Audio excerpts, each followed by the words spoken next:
Bienvenidos y buenas noches a Perdona. Este sábado tenemos un programa completito para deciros que estamos con Iñaki Gabilondo, Pedro Piqueras, Julia Otero. Ahí va mi sumario. Adelante.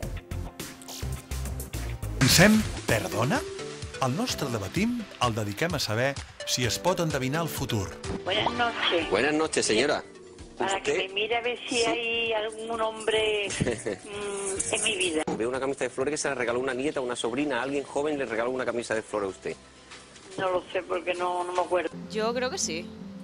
Yo creo que sí, yo creo en ello. La nostra presentadora, Sònia, i el nostre copresentador, Jordi, es van vestir de gala, van anar fins al Palacio Albéniz, als Premis Ondas, i van parlar amb un seguit de rostres molt populars. Ho veurem tot amb detall. La cadira de la veritat posa al descobert el sempre polifacètic Ramoncín. A l'actuació musical, Maria Rodríguez Rey, que ens farà un acústic especial pel programa. Comencem Perdona?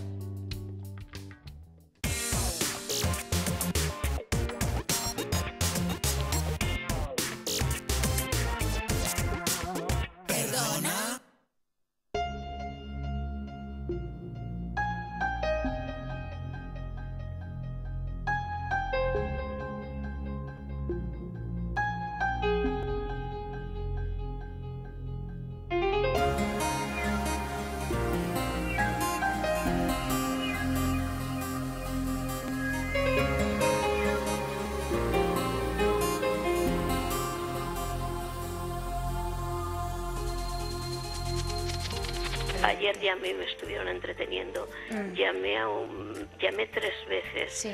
Y piensa que no me pasaron con a Platón. A Platón. Y me cogió una chica de verdad que me puso, porque me preguntó una serie de números y vi que no me estaba escuchando. Sí. Le dije hasta 9 números y le pregunté, viendo que no me escuchaba, le pregunté los números que le había dicho, porque yo los fui anotando y no me dijo ninguno del que le había dicho. Y me supo más, o sea, me dio coraje y le colgué.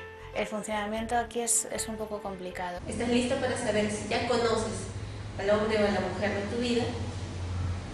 Necesitas una manzana y un cuchillo. Pela la manzana con mucho cuidado, que la cáscara se mantenga de una sola pieza. Si por accidente se te parte, vas a tener que comenzar de nuevo. Buenas noches. Buenas noches, señora. Para que ¿Usted? me mire a ver si hay algún hombre en mi vida. Veo una camisa de flores que se la regaló una nieta, una sobrina, a alguien joven le regaló una camisa de flores a usted. No lo sé porque no me acuerdo. Dígame. En la familia de usted murió un hombre, ¿verdad? Sí. Ese hombre tiene una relación importante con el campo también, ¿verdad? No. Vale, pues dígame en qué le puedo ayudar. Yo en su armario veo un abrigo marrón. No. O azul, no tengo. o azul marino. No, solo tengo negro. Bueno, oscuro, vale, oscuro. En eso sí que yo... Sí. Y vale, Vale, vamos sí, a seguir, perdona. vamos a seguir. María Ángela, ¿y en la familia quién le gustaba tanto los búhos? ¿Los búhos? Sí. Búhos Pues y... no. Búho y lechuzas. ¿Los búhos? No lo sé. ¿Su marido? No, yo solo... No tengo marido. Solve your problems. I can give you guidance to the future, and I can look into the crystal ball or read the tarot cards or whatever.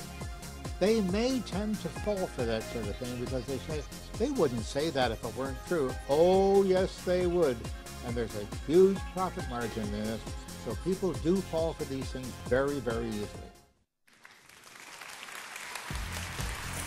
Bueno, y a mí que nunca se me había ocurrido mirar el hombre de mi vida a través de una manzana, pelando una manzana. Qué pérdida de tiempo. Lo voy a hacer en cuanto terminemos el programa de hoy. Les voy a presentar a mis invitados de esta noche con los que le vamos a debatir sobre este tema.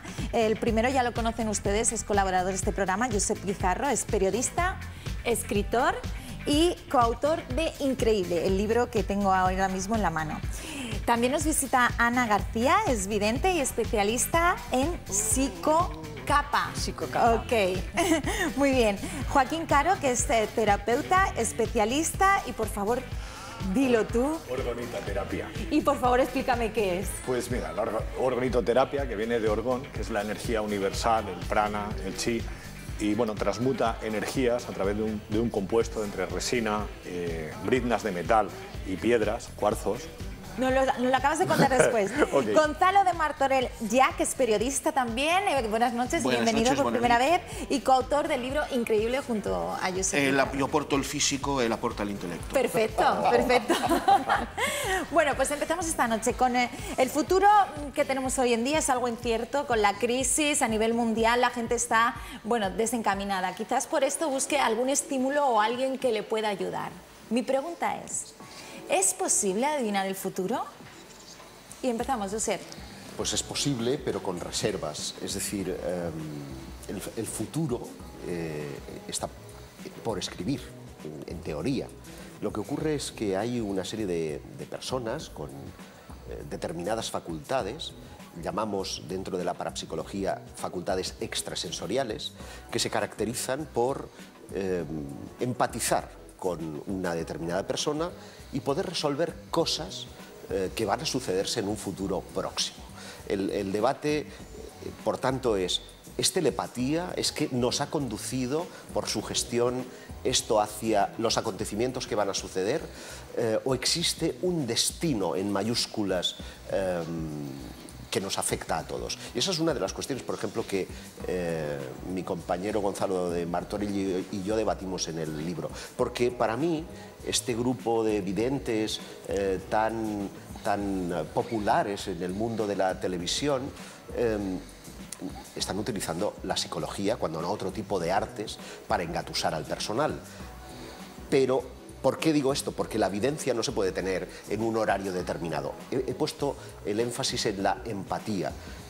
Si tú a mí no me motivas nada, difícilmente voy a poder llegar a percibir nada de ti. Pero sin embargo, si hay una buena conexión, entiendo que hay cosas de la física subatómica que pueden interaccionar, desde el hecho de un roce que está tocando electrones y átomos, compartiéndolos los unos con los otros, que pueden darme una información extrasensorial que mi cerebro sea capaz de alguna manera de procesar y dar una respuesta. Muy bien, Ana. Entonces, según lo que opina Josep, Ana García, ¿qué opinas tú, que eres vidente?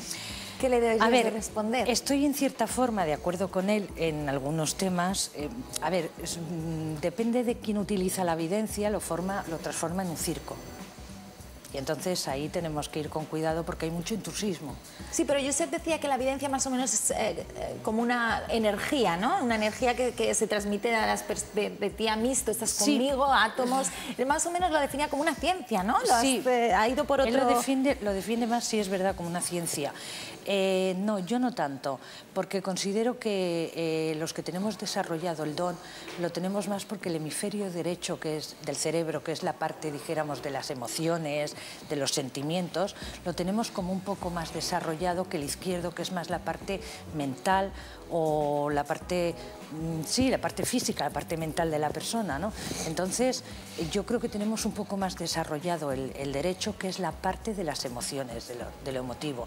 Entonces, estoy de acuerdo a medias, solamente a medias. Y nuestro terapeuta Joaquín, ¿estás de acuerdo con esto de que tenemos una parte más desarrollada que otra y por esto pueden adivinar el futuro?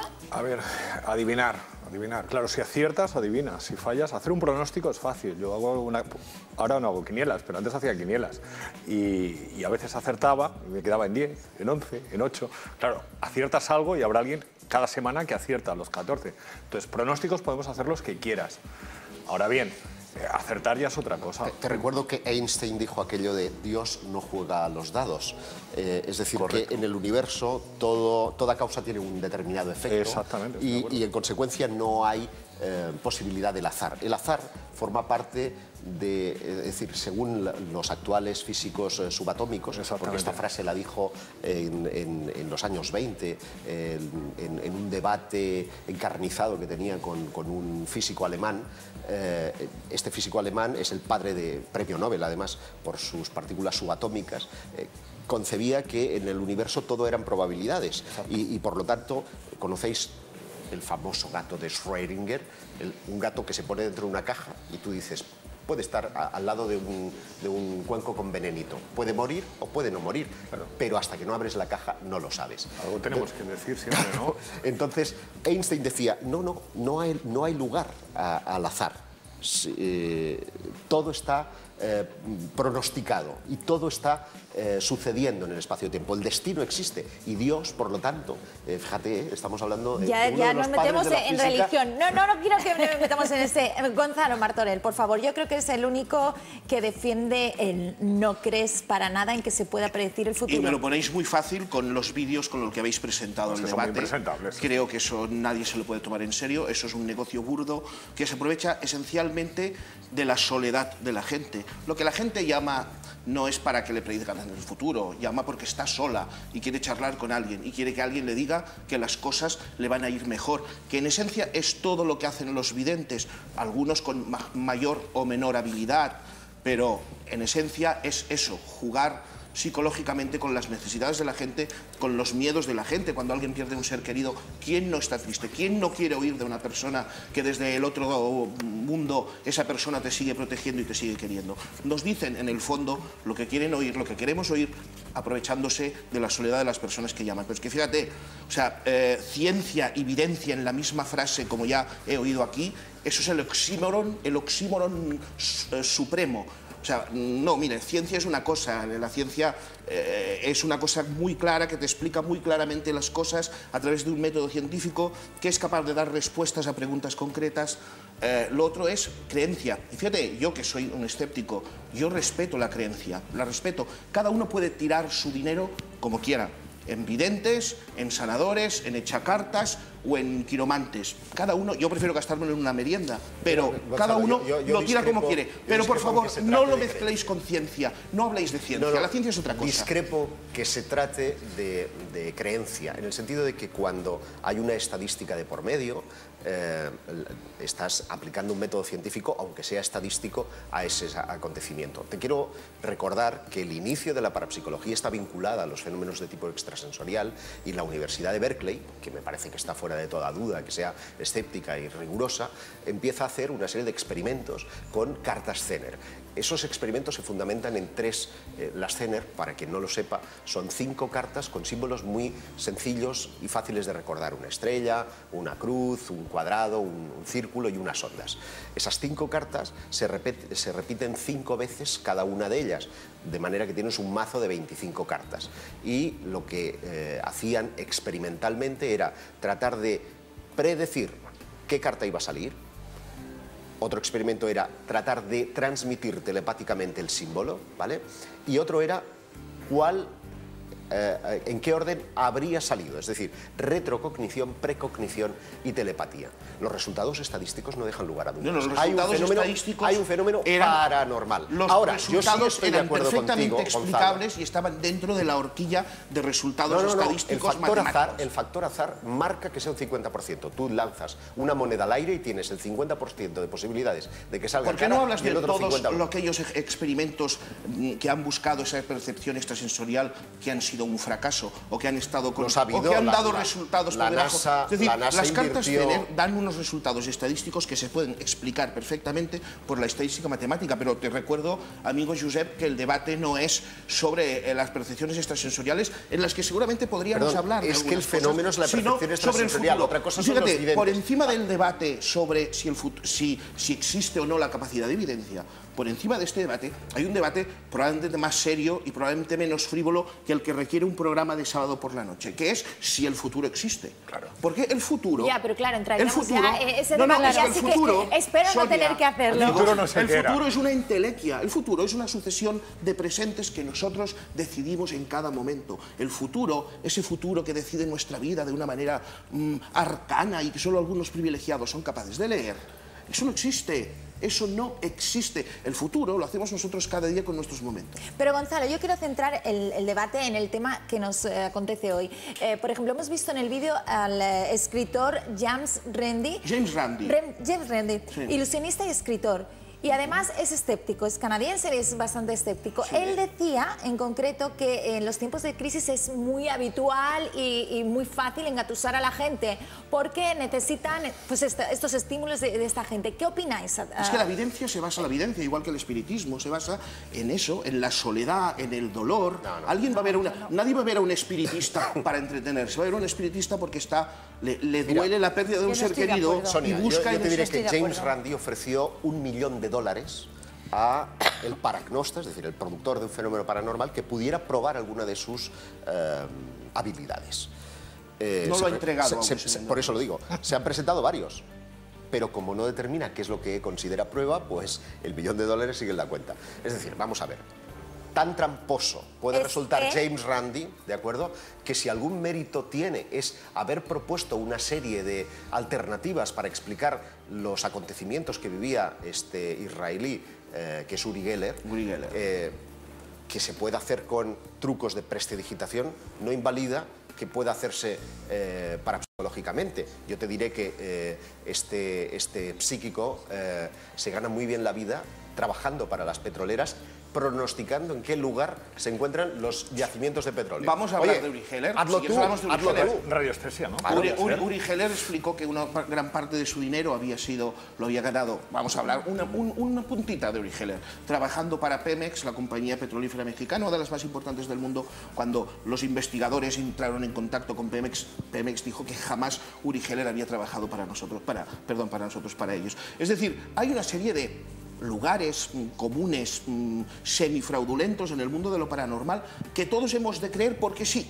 Porque sí, o sea, Uri Geller es vidente, el otro... Y los escépticos que venimos y decimos, oiga, por favor, ciencia, demuéstrenlo. Es decir, el problema de James Randi, fíjate, James Randi, que como dices era un ilusionista, y que él, un ilusionista profesional, y que él se dio cuenta un día analizando determinadas actuaciones de videntes, que lo que hacían eran trucos de ilusionismo que él sabía hacer, y a partir de ese momento dedicó su vida a esta cruzada contra los falsatos. Tony Blaine... Pero fíjate, el problema de James Randi es que no ha sido capaz de dar ese $1 millón.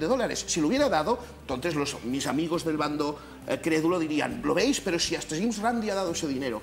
Escuchad, el problema es que la ciencia para los crédulos solo sirve cuando dice lo que quieren oír. Cuando no dice lo que quieren oír, entonces es que la ciencia no lo sabe todo. Me gustaría que Ana me convenza a mí de por qué debo de creer en ti que puedes adivinar el futuro. Por ejemplo, lo que estaba comentando Gonzalo, de que la gente llama a un tarot o va a echarse las cartas, bueno, las cartas o una carta astral o lo que es dentro del mundo de la parapsicología, por decirlo de alguna forma. Yo en esto no estoy de acuerdo que lo hagan por soledad. O sea, la gente va porque necesita saber. Y en tiempos de crisis que pueda ir más gente, no te digo que no, pero realmente desde que el mundo es mundo siempre la gente ha recurrido al oráculo, al brujo de la tribu, al oráculo... O sea, la gente siempre... ¿Y eso ya lo legitima? ¿Eso ya lo hace real? No, yo que durante 2000 años hayan destripado pollos para ver qué pasa en el futuro, ya significa que destripar pollos ha de estar asumido como un método científico. Pero también desde hace 2000 años, o muchísimo más, Caín mató a Abel y punto, y por eso no todo el mundo tiene que ir a matar. Así de claro, te lo digo. ¿Cómo que no? ¿No hemos quedado que la tradición es importante? No, la tradición... No, yo estoy diciendo que la gente tiene la necesidad de saber. Claro, no que sea una tradición ¿qué pasará importante con su negocio? Porque la crisis les está dejando sin dinero. ¿Qué pasará con su salud porque están con un problema de salud? ¿Qué pasará con su matrimonio porque su relación no va bien? Claro, en el fondo, volvemos a lo mismo. Aprovecharse de las carencias de la gente. Nadie va a ver a un tarotista para saber si aún va a ser más rico, o nadie va a ver a un tarotista para saber si aún va a ser más feliz. Yo creo que te digo yo a ti que sí, claro que sí. Invierten grandes sumas de dinero en este tipo de historias porque su apetito... Pues venga, para vosotros, la minoría, la inmensa mayoría de la gente que va a ver a un tarotista o gente de este nivel es porque lo hace desde carencias afectivas, sentimentales, económicas. Yo quiero arrimar el asco a mi molino en el sentido de que si nos centramos en los videntes, posiblemente tenga que ponerme de tu bando, porque ya he dicho desde el minuto 1 que difícilmente una persona pueda regular esa capacitación que no es, no sabemos cuándo ni por qué se genera en un horario específico. Otra cosa, perdón. Esto que hemos visto en el vídeo de presentación, esto en muchos países es está legal. es ilegal. Sí, en Francia. Por lo tanto, hay que preguntarse si en otros países son más listos o más tontos que nosotros. También son ilegales muchas cosas en nuestra sociedad. Sí, pero el debate habla de esto, no de las manos a la cabeza. cosas. Eso tampoco legitima nada. A lo que yo quiero referirme es que una cosa es lo que tú tienes en un determinado horario, que no deja de ser una profesión, y a mí lo que me interesa es el futuro desde la perspectiva en la que cualquier persona puede vivirla, y la puede vivir en momentos traumáticos. Yo, cuando hablamos del capítulo del futuro en el libro, en Increíble, refiero el caso de mi propia madre. Cuando en el año 75 mi papá tiene un accidente contra un camión, se estrella contra un camión cargado de arena, y en aquella época, estamos en una España un tanto singular, no teníamos teléfono en casa, y nos enteramos del accidente 3 días después por la Guardia Civil, ¿de acuerdo?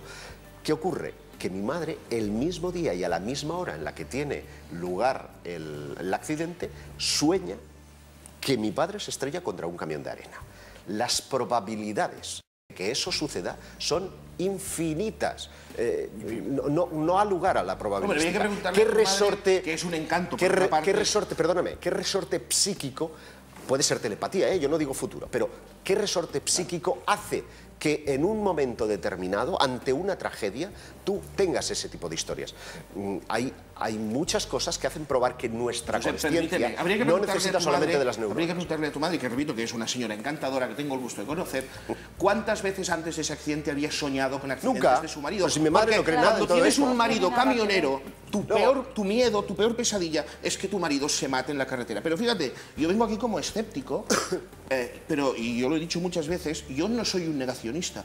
Es decir, yo estoy de acuerdo en que la ciencia no tiene todas las respuestas, que hay muchas cosas que no sabemos, pero esas respuestas hay que buscarlas en la ciencia. Ya nos las darán, ya llegarán, como han ido llegando todas a lo largo de la historia. No hay que buscarlas en otros planos astrales, en otras dimensiones, en otros seres del Averno. Una inquietud, porque si no, no hay avance. O sea, si tú te basas en la ciencia establecida, tal y como está, no hay ningún avance. Si nosotros pensáramos que el fuego se hace removiendo piedras de sílex o tal, seguiríamos así. Tiene que haber alguien que diga, se puede hacer de otra manera. Tiene que haber un loco que diga, podemos volar. Y a partir de ahí... Pues que ese loco someta su idea al método científico. No, para eso como nada. hacen los locos científicos, y entonces generarán inventos. Déjame plantearte... Pero que no se vaya con esa idea de intentar venderla. Dejadme que os plantee una pregunta sobre el tarot, pero antes de todo necesito que mi amigo Jordi Anjama nos dé un consejo publicitario. La pulsera catalana es tracta d'una pulsera de silicona que està feta amb el sistema de baix relleu.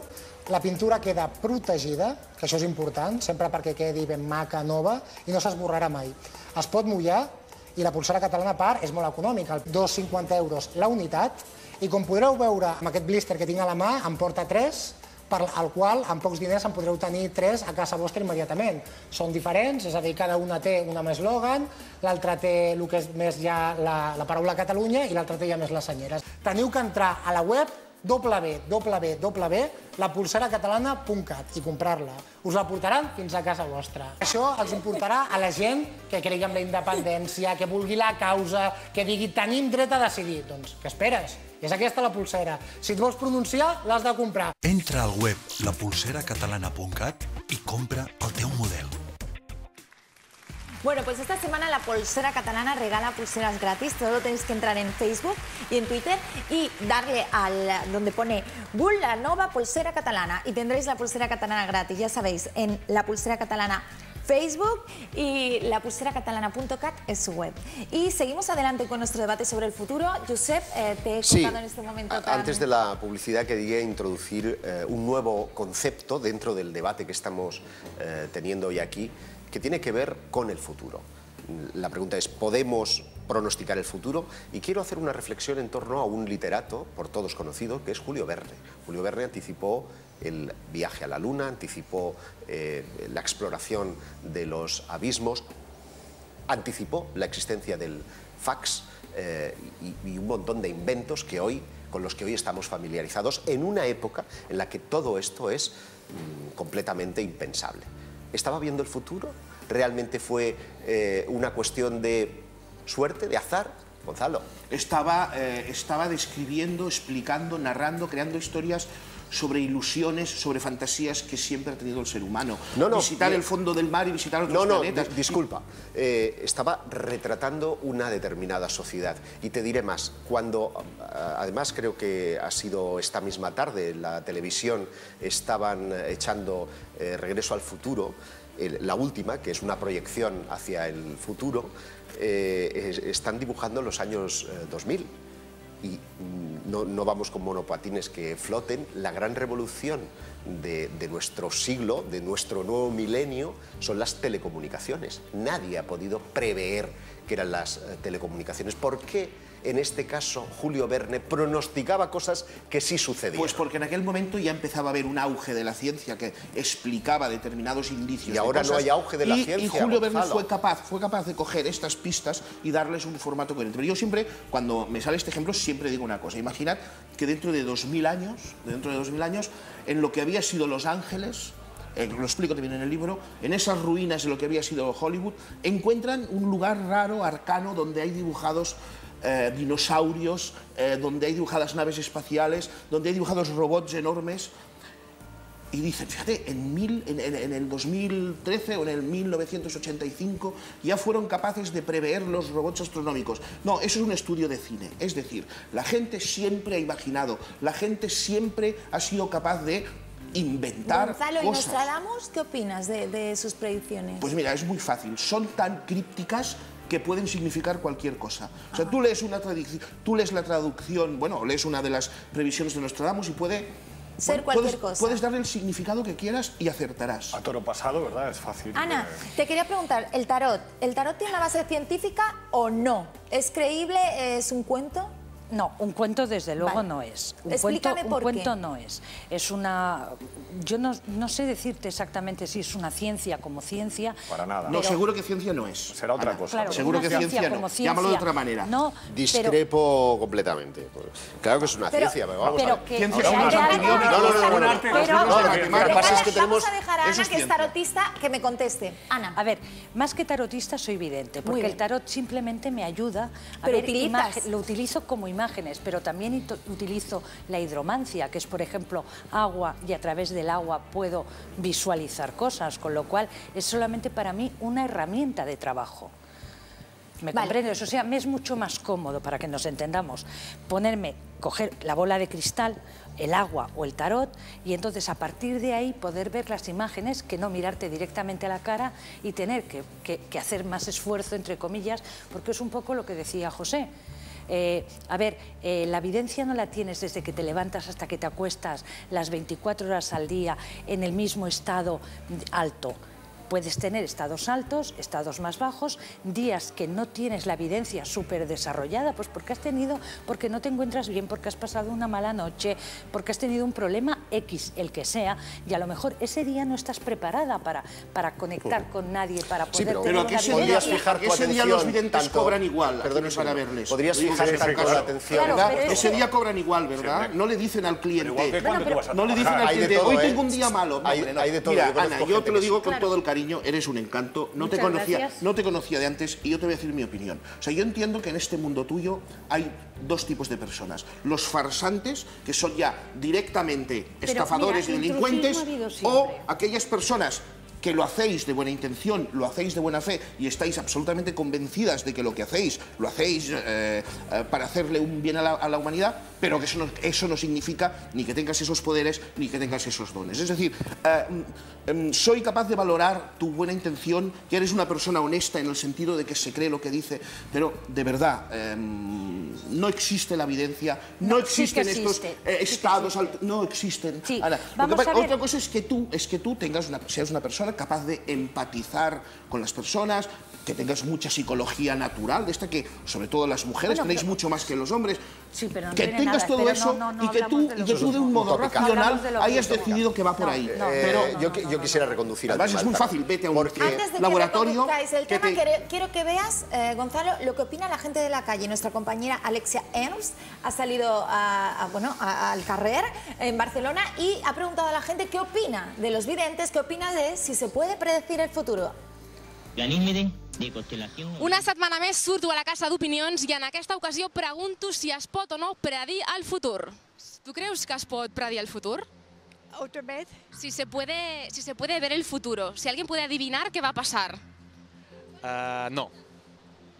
Es clarísimo, ¿no? Ho tinc claríssim, sí. No.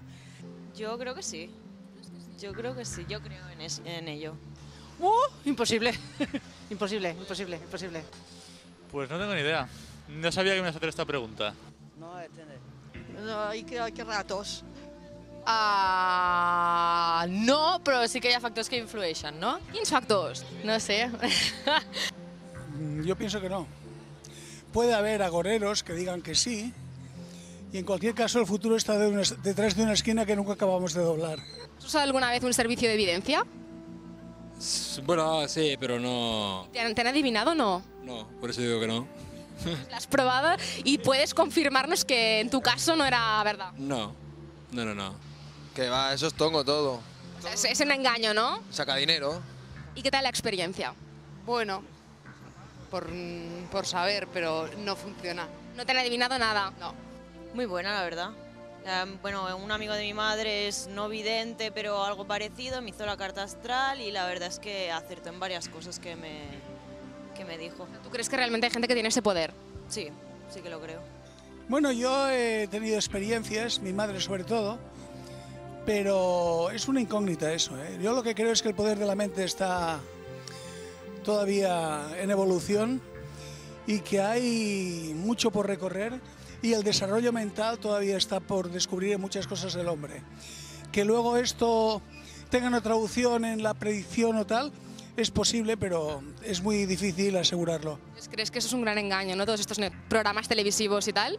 Hombre, hay muchos programas televisivos que pues aprovechan de la desesperanza de la gente, ¿no? La gente cuando no tiene nada a lo que agarrarse, pues da igual, aunque sea pagando, pero te agarra. La cuestión es tener esperanza. Hay gente muy prudente que sabe sensatamente conducirla a los que van a hacer una consulta. Bueno, en los programas de la televisión yo creo que solo hay engaño, pero es posible que haya gente con poderes ligeramente distintos, pero no un poder rollo, un superpoder para pegarle un puñetazo a alguien y mandarlo a la mierda, sino quizá tener una ligera suerte, una ligera carisma para convencer, como Hitler, ¿sabes? Que convenció a todo un país con su careto, ¿sabes? Bueno, pues eso es un poder, digas o no. Realmente lo es.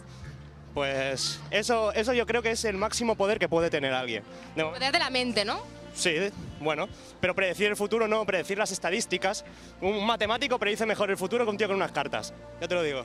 Bueno, yo lo que veo que en Barcelona hay demasiados hoteles. ¿Demasiado? Demasiadas televisiones. Todo esto son mentiras, no? Sí. Bueno, com veieu, la majoria de gent no creuen que es pugui predir el futur, així que ara us toca dir-ho a vosaltres. Bueno, pues Ana, por favor, he contabilizado a algunas personas que sí, otras que no. Cuéntame, porque yo sé que tú tienes mucha gente que te llama por teléfono y que tienes muchas visitas. Tiene que ser por algo. Claro. Y que además tienes un proyecto, cuéntanoslo. Exacto. Mira, en primer lugar, el proyecto que tengo es un proyecto que va a salir en televisión en breve, pero no es el típico proyecto que se ve en televisión hasta ahora, no tiene nada que ver, es algo muy novedoso. Porque tú me estabas diciendo que no te sientes para nada identificada es que no me siento con para nada identificando identificando, exacto. gente, ¿no? O sea, no quiero dar nombres, pero realmente me parece un circo, entonces no estoy identificada con eso.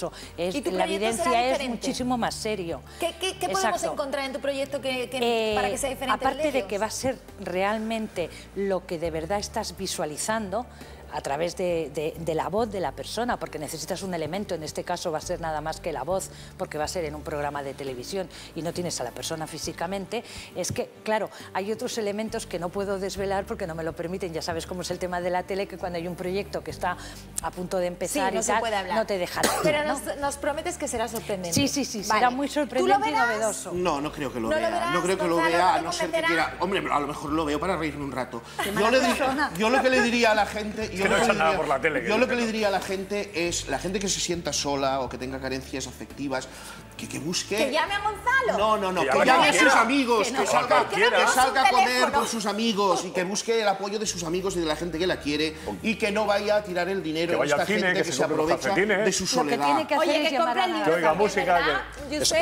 Es una buena forma de emplear el tiempo y el dinero. Bueno, yo quería muy brevemente decir, primero, porque me quedé a medias, que el tarot es un código, no es ni ciencia ni arte, es un código que desarrollaron los egipcios y que adaptaron en la Edad Media los cátaros para guardar una serie de mensajes contra la Iglesia. Que después la gente lo utilizara para adivinar el futuro es circunstancial. Es como el que se queda mirando al cerdito y los brillos del cerdito es capaz de ver el futuro. No des ideas que alguno habrá. Es posible. Segundo concepto, y con este acabo, que me gustaría desarrollar. Einstein, al que empecé referenciando al principio, si algo nos enseñó es que el tiempo es relativo. Por lo tanto, cuando hablamos de futuro, no estamos en un concepto lineal del tiempo que vamos de A a B. Se pueden dar muchas circunstancias en ese sentido y cosas imaginativas. Es relativo como la cuando máquina del viajas tiempo, a más de la velocidad de la luz. Yo creo que amigos, vamos a viajar todos a la velocidad de la luz. ¿Cuánto va nuestro podremos ver el Gracias, futuro? Sonia. Gracias, Sonia, porque he tenido un poco. finalizas Muchísimas este gracias. Yo creo que cada uno tiene que hacer lo que quiera. El que quiere ir al fútbol, que vaya al fútbol. El que quiera que le tiren las cartas, que le tiren las cartas. Uno hace sus planes y luego la vida te da lo que te da. Y hay imprevistos. Que no lo vendan como ciencia, que lo vendan como superstición, Bueno, como y la creencia. música, ¿te gusta la Tú música? has manejado ¿Es la palabra ciencia? ciencia varias veces. Josep Guijarro ha usado la palabra ciencia varias veces. Pero no es no. superstición. Que se venda como superstición, que No, se la venda gente- como El cine es creencia, bonito, que se y venda es como ciencia. pasatiempo. No, ¿y qué como pasa? pasatiempo no pasatiempo diré son nada. los crucigramas. Pero como ciencia, no. Queridos colaboradores, yo creo que este debate hay que repetirlo. Espero que sea muy pronto, si no la semana que viene la otra. Os espero aquí a Consúltalo a un todos. evidente, seguro que te lo dirá cuando lo repetirás. Bueno, pues ahora te pregunto. Ahora te preguntaré. Antes de que acabe el año. ¡Hombre! ¡Ay, mira! ¡Qué fácil! Pues No, muy qué fácil bueno. no. ¿Y Fíjate, cuánto hombre. va a durar Perdona? ¿Cuánto? Según Tiene tú. para tela, ¿eh? ¿Sí? Tiene para Eso tela. espero Perdona, que tiene estemos para aquí. tela. Pues mire, como tiene para tela... Fíjate, no hay para fíjate que semana. tela es un significa concepto mucho, ¿no? muy amplio. Es muy- No, muy- muy que es un abarca programa- desde 6 meses un a programa- 20 años. Venga, Pero hombre, para por favor. tela... años Sé no precisa, ganará. sé 20 años precisa. no me 20 ves tú años. aquí dentro de 20 No, años. en este programa si yo no, me mujer. pondré En votos este y todas programa... esas cosas. Telas. No te Estaré preocupes que aquí. estarás telas. ¿Tela Sonia. qué es, Ana? No, tela es que va a ser muchísimo tiempo. El ¿Ves? año que ¿Cuánto viene es va a muchísimo continuar. tiempo, No, Ana? el año que viene va a continuar el ¿En programa. enero? Qué bien. El año Pero que el año que viene va a viene son 3 continuar el semanas, programa. bueno, son Claro. 3 meses. No, hasta el verano seguro. ¿Y tú El crees verano que se nos para el darán programa. Eso algún ya- día un premio Ondas? Claro, si se equivoca no saldrá Ya el veremos programa. si este programa no pasa a más cadenas. Muy bien, pues te puedo decir que estuvimos esta semana, es Semana de veremos. Ondas. Estuvimos mi compañero Jordi y yo en el Palacio Albéniz, en los premios Ondas, con todos los nominados y los galardonados, perdón. Pedro Piqueras, Jordi Bolé, Julia Otero, todos ellos, ¿Estaba Sandro Luis Rey? del Olmo, ¿Estaba Sandro Rey? Iñaki Creo que va a ser que no. Gabilondo. Fíjate, increíble. Nosotros allí, Jordi y yo entrevistando a lo más de lo más. Adelante.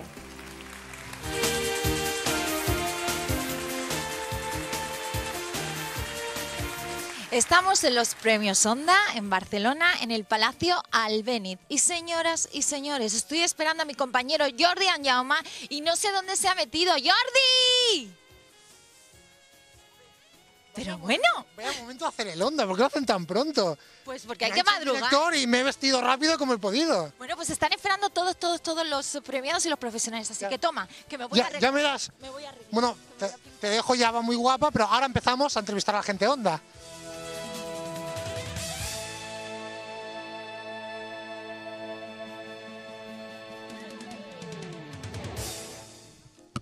Palacio Albéniz, Barcelona, Premios Ondas. Estoy con el presentador más premiado del año, al mejor presentador de informativos. Enhorabuena, Pedro. Muchas gracias. Te quiero dar la enhorabuena también porque creo que eres la persona más amable de todo este recinto porque estás atendiendo muy bien a todas las personas. Me parece lógico, ¿no? No, muy bien.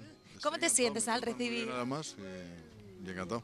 ¿Cómo me siento? Pues muy contento, la verdad. No esperaba tener un premio Ondas. La verdad es que nunca había pensado en ello tampoco demasiado. Alguna vez estuve cerca, me llamaron porque podía haber sido finalista hace mucho tiempo y una vez recogimos, no fui yo el que lo recogió, pero fue por la cobertura de la Guerra del Golfo en el año 93. ¿Considerabas que llegaba tarde o No, crees no, que que hay va, algún que va. momento? Los premios llegan cuando llegan, ¿no? Es como los hijos, ¿no? Llegan cuando llegan. Y esto es así, ¿no? Y este llegó muy bien, ¿no? Y eso decía antes a un compañero tuyo, habría sido peor que llegar a título póstumo, ¿no? No, eso es lo peor. Porque entre otras cosas no podríamos hablar tú y yo de ello aquí delante de esta cámara, ¿no? Pero ha llegado muy bien y me ha hecho muy feliz. Y Pedro, ¿cómo se consigue hacer hoy en día, con los tiempos que corren, un informativo de forma objetiva? Muy simplemente, es decir, simplemente contando lo que pasa y sin tener intencionalidad política de ningún tipo. Nosotros no la tenemos. Estamos en una empresa que no sentimos la presión de un lado o de otro, ¿no? Yo nunca he creído tampoco en la objetividad, de esa palabra que se utiliza de una forma demasiado gratuita a veces, ¿no? Porque siempre pesa pues las preocupaciones de cada uno de nosotros o cómo vemos la vida, ¿no? Pero sí que hay un intento de veracidad, de contar los hechos, ¿no? Y de contarlos, bueno, pues contarlos desde el sitio donde ocurren, por eso tenemos tantos directos y nuestro informativo pues tiene tanta vida, que yo creo que es un sello de este informativo, ¿no? Pero al contar cosas tan crueles como las que ocurren, injusticias tan grandes hoy en día, ¿no le dan a uno ganas de cuando está contando la noticia de dar su opinión? Hombre, yo tengo mi opinión, pero o sea, es una cosa, yo no renuncio tampoco, por ejemplo, en política a un televidente de un lado o de otro. Yo lo que le cuento son los hechos, sí, le cuento todos los hechos, ¿eh? Procuramos, mi equipo y yo mismo, contar todo lo que pasa desde todos los frentes. Realmente es un ejercicio de motivación cada mañana levantarte e intentar trasladar pues, que las noticias, aunque sean negativas, hay una solución. ¿Eso tiene realmente un ejercicio mental diario? No, pero fíjate, yo creo que aunque las noticias sean como son a veces, tanto en política sobre todo, yo creo que era la información que más pesa en nuestro informativo y en todos es la información económica, la información social, es la noticia, pues porque estamos atravesando una crisis muy dura para todos, ¿no? Pero al final no puedes terminar solamente con noticias duras, tienes que dar temas agradables también porque la vida, a pesar de todo lo que está pasando y a pesar de que la gente está sufriendo mucho en este país, pues la vida continúa y mañana empieza un nuevo día y hay que mantener, yo creo que la esperanza, es decir, tampoco quisiera yo con la información que damos hundir a la gente más en su propia desgracia, ¿no? Bé, doncs estem aquí amb Albert Espinosa i va estar en Buenafuente, no para. Has dormit bé avui o no has tingut hores? No, sí, he dormit bé i molt feliç. Veiem que les teves vivències t'han fet traspassar fronteres, que l'Spielberg també ha volgut parlar amb tu. Realment, tot això ho estàs interioritzant o et costa a vegades? Bueno, jo crec que és com un somni, no? Jo crec que és increïble perquè cada 2 mesos és com estrenar la sèrie a un país, no? Ara Argentina està número 1 d'audiència, el de la Fox pues, fa molta il·lusió perquè ho produeix Spielberg i la ABC americana, i jo crec que s'ha de gaudir el dia a dia, no? Jo crec que una mica tot el que vaig perdre a la cama, el pulmó, el tros de fetge, pues, d'alguna manera sempre penso que les pèrdues es converteixen en guanys, no? I una mica és el que està passant i gràcies al públic que ha seguit la sèrie i als actors i al director i a tothom. Lo dels Ondas no ens ho esperaven i quan ens van trucar ja no pensàvem que seria, perquè normalment t'ho donen el primer any i va ser increïble. Hem vist que faràs una nova sèrie a Antena 3 que tracta sobre els problemes mentals i aniràs a un lloc per intentar situar-te i posar-te en situació. Creus que serà dur? Bueno, jo crec que a l'època hospitalària hi havia molta gent que tenia problemes de malalties mentals i jo crec que no es parla del suïcidi, no es parla de moltes malalties i la sèrie és una barreja entre El silencio de los corderos y Alguien voló sobre el nido del cuco y será interesante. La silla de la verdad, me gusta. Es para decir las verdades de verdad. Ah, pues vale, lo hablamos. Pero no es nada de polígrafo ni nada. Vale. Nosotros hablamos de cosas muy normales. Vale, perfecto. Pues nada, muchísimas gracias por todo y enhorabuena, disfruta hoy de tu día y a ver si puedes descansar. Muchas gracias. Venga. Hasta luego. Estem aquí amb Jordi Évole, el nostre veí de les instal·lacions Mediapart, que ens tenim bastant junts. Estem veient que tu realment tens fer la guitza a cares populars, és el teu sí o sí. Hi haurà un moment on Jordi afluixarà el tema o realment no hi ha manera? Jo crec que el de fer la guitza ja ha passat una mica més a la història, ja no estem tant en aquell punt. A Jordi li veiem realment que potser té un target únic, però sí que ens agradaria veure si potser el seu rol i la seva forma de fer l'ha agafat d'algú, ha tingut algun mirall per mirar-se. Tots som molt fruit de moltes influències i jo n'he tingut moltíssimes, des de, jo què sé, des del Caiga quien caiga, en el seu moment, periodistes que per mi han sigut autèntics mestres com Xavier Vinader, com Iñaki Gabilondo, és a dir, o el meu pas també pel món més de l'entreteniment i de l'humor, amb l'Andreu Buenafuente, i de tot això acaba sorgint un còctel que és el que potser fem ara. Amb l'accident a València crec que ha sigut algo molt destacable que has fet. Com has sent quan és un gurú d'opinió o de forma de fer a Espanya? Ser gurú d'opinió no és una cosa que tu busquis, ni que no és una etiqueta que tampoc en la que et sentis còmode. En Jordi Évole està preparat perquè vagi cap a menys algun dia al programa o vol més i més? És a dir, tens un egoisme televisiu per sempre estar pujant cap a dalt? No, espero que no. Suposo que tota la vida té el seu temps i tot puja i tot baixa i segur que el nostre també baixa i el que no hem de viure no hem de viure la baixada com un drama, sinó com algo més de la vida. Espero que trigui en arribar al màxim. No s'ha de dramatitzar ni el fracàs ni divinitzar l'èxit. ¿Cómo te sientes al ser el protector del débil? O sea, que la gente te reclama por la calle, te da la enhorabuena, ¿te sientes, cómo te sientes? No, uno no busca ser el protector del débil, tampoco busca sobre todo ser el protector del fuerte, pero sí lo que creo que es nuestra obligación es estar cerca del ciudadano. Nosotros somos la correa de transmisión entre lo que pasa por arriba, por las élites, y el ciudadano tiene derecho a saber eso que pasa, y a veces hay que pelear por eso, y a veces es incómodo pelear por eso, porque a veces incluso ni a tus jefes de tu propia cadena les puede interesar que se diga según qué. ¿Te has notado alguna vez las consecuencias negativas de tus destapes de asuntos políticos? No, no especialmente. No, a mí la presión tampoco me llega directamente. Los que presionan ya se encargan de hacérsela llegar a otros intermediarios. Sí, siempre hay algún intermediario. Y yo agradezco que haya esos intermediarios y que no me llegue a mí directamente. Pero haberla la sabido. Claro que la ha sabido. O sea, como dijo un dia el juez Bermúdez, me dijo en una entrevista, presiones hay del mundo mundial. Aquí estem amb Julio Otero, és la dona, jo crec, de les 1000 cares, ha fet entreteniment, temes socials. Queda alguna, Júlia, per reinventar-se encara? Sí, segurament. Hi ha racons que encara no han sortit, però Déu-n'hi-do les coses que he fet, ¿De corazón aceptarías presentar algún programa de corazón? No. ¿Has subsistido a las tentaciones? Porque supongo que te lo han propuesto. No, nunca me han propuesto hacer un programa. No, hacer un programa de corazón nunca. Y además es una información que no he tratado nunca en ninguno de mis programas, ni en la radio ni en la tele. No me siento còmoda hablando de la vida privada de otras personas. Jo crec, fent menció al respecte de la gent premiada, direm que d'entreteniment sensacionalista no veiem a ningú. Realment estem erradicant aquest tipus de tele, veient els on dels premiats? Has arribat a aquesta conclusió, sí? Sembla? És al jardí la gent i dic, no hi ha telebrosa. Home, doncs està bé, no? És una bona conclusió. Si arribem a aquesta conclusió, tant de bo es correspongués amb els shares que llegim cada matí, no? Quan surten les audiències. Però jo diria que és un wishful thinking, Parlant d'audiències, que milvanes temes, gràcies per milvanar-me. El tema de les audiències, tu que portes tants anys, t'arriba a preocupar o ja has arribat als matins a no importar-te el tema? Em preocupa a mi perquè preocuparà sempre aquells que em contracten. Bueno, con Iñaki Gabilondo y Luis del Olmo, dos referentes para la sociedad española, a veces se hace mucha retórica en lo que es las preguntas, pero nosotros queremos ser directos. ¿Se va a arreglar España? Hombre, seguro, sin la más mínima duda. Yo creo que Luis lo tiene prácticamente hecho. Le quedan un par de asuntillos para rematar, pero prácticamente tiene resuelto España ya. Sí, yo tengo ahí unos compañeros en el Bierzo, que son dos poderes importantes, que no dan su nombre todavía porque son muy modestos, pero son los que alcanzarán el podio de la política y van a resolver este problema que viene acusándonos y acosándonos durante estos últimos 4, 5, 6, 8 años. En el tema político, no diré para qué partido tiraríais, pero ¿incitáis a la gente en que en un futuro actualmente crean la política? Claro, yo sí lo hago.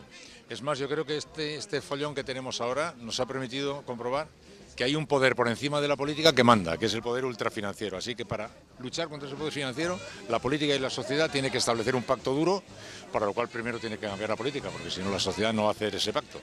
Pero eso va a ser imprescindible. ¿Desde qué prisma lo verías tú? Yo creo en la política. Yo espero que la conciencia de la gente, de los hombres y mujeres que ascienden a esta categoría de política, se darán cuenta que necesitamos y con urgencia resolver el problema, y lo van a resolver. Se está resolviendo. No es que crea al presidente del gobierno cuando dice ya vuelven a crecer los brotes. No lo creo, pero en la calle tampoco pulsas sino miseria y problemas y desencuentros y desamores, ¿no? Pero no hay mal que 100 años dure, y yo confío en que esto se va a resolver y dentro de 4 o 5 meses, cuando nos veamos, tengamos una sonrisa por lo menos y una felicidad.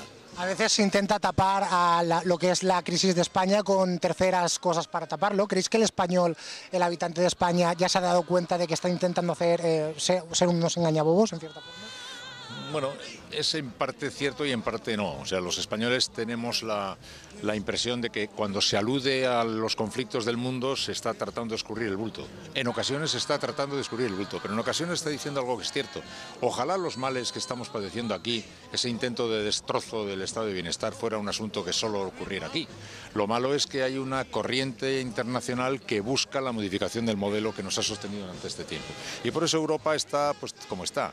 Y como Europa siga siendo irrelevante, pues tampoco vamos a poder nosotros mejorar mucho. De forma que, aunque sí es cierto que algunos se escapan del tema español buscando referencias extranjeras, sí es cierto que hay que mirar el tema español en un contexto en el cual las cosas no solo no se atenúan, sino que se agravan. ¿Y usted qué opina sobre eso? No, yo lo que digo es que tenemos tantos problemas. Bueno, vamos a echar un vistazo a lo que ocurre en los vecinos, en los más cercanos, en Portugal, en lo que ocurre en Grecia. Observando y haciendo esa comparación, somos los reyes del mambo, ¿no? Que lo estamos pasando mal, sí, que hay una miseria en la calle, no tienes más que pasear por cualquier calle o por cualquier pueblo, ¿no? Pero que esto se tiene que resolver más bien pronto que tarde, yo estoy convencido. ¿Y cuál sería nuestro modelo de país a seguir? Porque también hay mejores, los hay peores, pero también hay países mejores y sitios donde se vive mejor. A mí no me importaría ser y seguir la política de los franceses o de los alemanes, ¿no? Pero con la personalidad del ciudadano de nuestra España, de nuestros amores y de nuestros dolores. Iñaki, después de tantísimos años estamos en los premios Onda de profesión. ¿Cómo se ve la televisión de hoy en día? ¿Cómo se ven los medios de comunicación? ¿Crees que ha mejorado? ¿Que están en una situación difícil? ¿Que es más fácil trabajar, más difícil? Bueno, los medios de comunicación ahora están viviendo una situación tan apurada desde el punto de vista económico que casi toda la energía se está yendo ahora en la supervivencia, en la lucha por la supervivencia.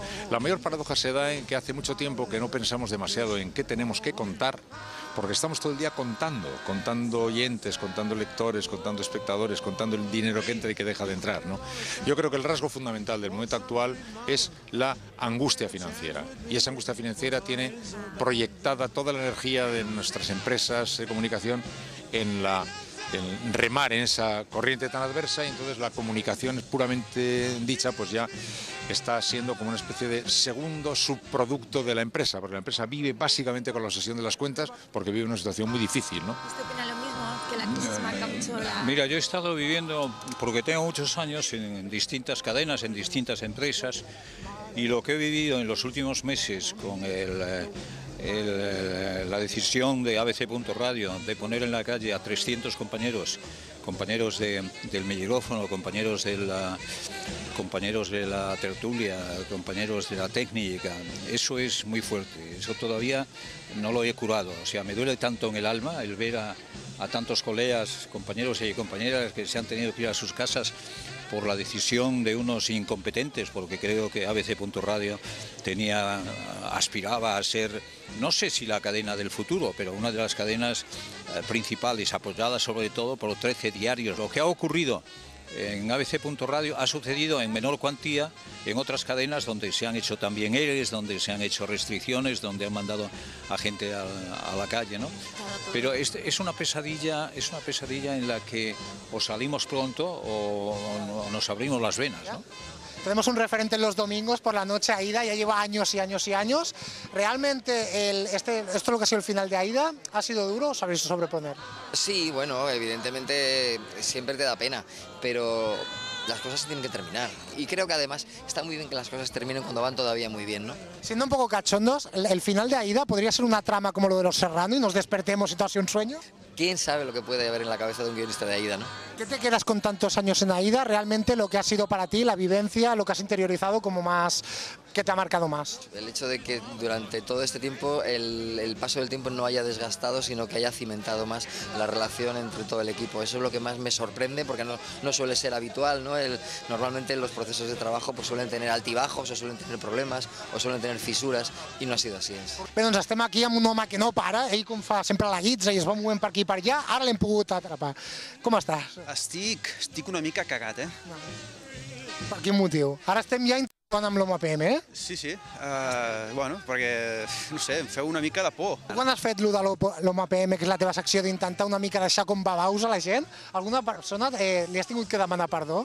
Aviam, no crec que sigui una secció per deixar babau a la gent. O sigui, l'Home PM parla amb el seu propi llenguatge, amb el seu vocabulari, i aleshores, clar, la gent es queda una mica descol·locada i ha de reaccionar intentant ajudar un boig com és l'Home PM, no? Però no, tot i que la gent es pensa que és deixar, o molta gent es pensa que és per deixar malament a la gent, no és l'objectiu, no. Parlant una mica en sèrio, s'havien fet molts programes de zapping. Creieu que la PM per fi ha tingut l'enginy que li faltaven altres programes de zapping? Sí, jo crec que sí, perquè l'APM no és només un programa de zàping, és a dir, els programes de zàping es limiten a treure les imatges i ja està. Nosaltres no, nosaltres agafem aquestes imatges que són més curioses, més singulars de la tele i amb aquestes els hi donem un altre sentit, no? Doncs barrejant-ho amb pel·lícules, amb sèries, amb anuncis. Tota la gent, algunes persones diuen que els catalans potser no som gaire graciosos. Tenint a la TV3, al Cracòvia, al Polònia, a l'APM, no li diries a aquesta gent patú a l'olla? Com diu això? No, home, jo crec que els catalans tenim molt de sentit de l'humor, el que passa que sí que és cert que ens costa a vegades deixar-nos anar, no? La gent, ostres, sobretot jo em dono compte, no? Quan vaig pel món fent l'Home PM, la gent sempre comença així una mica com més timidota, li costa, i quan veu que allò pot anar una mica en conya, llavors sí que ja s'arrenca, no? Però ens falta un punt d'arrancada. Nos gustaría que saludases a Perdona, que así se llama el programa, que le mandes un saludo a nuestros... Bueno, un saludo a los televidentes de Perdona y nada, encantado de estar en vuestra tele esta vez y cuando queréis podéis venir a la mía también. ¿Perdona? ¿Perdona? Eso es empático. Te lo digo cantando, perdóname. Com? Perdona? Perdona? Bé, doncs molta gent representativa, hem estat aquí amb Sònia, amb gent de social, del periodisme més pur, gent artistes, actors. ¿Cómo lo has visto tú? Me ha encantado. Pedro Piqueras, Iñaki, y ya es mi amigo. ¿Y qué más? Me han gustado todos, se han portado todos muy bien. Jordi también, Jordi Bolé. Y bueno, estamos encantados. La verdad es que nos han dejado sin comer aquí. Nos han quedado, ahí está abierto, pero para nosotros no. Tendremos que irnos a comernos. ¿A dónde? ¿A Chinito? ¿A Wok? A un sitio que sea económico. Por lo cual, hasta ahora... ¡Ay, qué divertido! ¡Qué bien nos lo pasamos Jordi y yo ese día! Y qué bien nos trataron. Esperemos algún día poder ir a los Ondas de otra manera, como nominados. Y en nuestra silla de la verdad, Ramontín, no lo podéis perder. La entrevista de su vida. Nos vamos a publicidad y volvemos ya.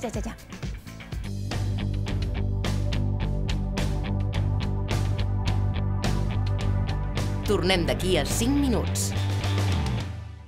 ¿Perdona? Bienvenidos a nuestro primer programa de Perdona. El dinero ha desaparecido. Hay unas reglas del juego que todos aceptamos. El banco es un usurero. Ràbia, impotencia... Fem unes eleccions i diu que no pujarà l'IVA i al cap de 3 mesos la puja. Si le puedo quitar unos euros a Hacienda, se los quito. No irá a votar nadie. Voy a ponerme en plan serio para que no haya ningún tipo de duda. Son increíbles. No indignada com la Rahola, que està indignada de la vida. Tendrá que decirlo delante de un juez. Tu mente va a centrarse en otro espacio y en otro tiempo. ¿Está usted empadronado? Yo no, es mi carácter. Madre mía. Perdona.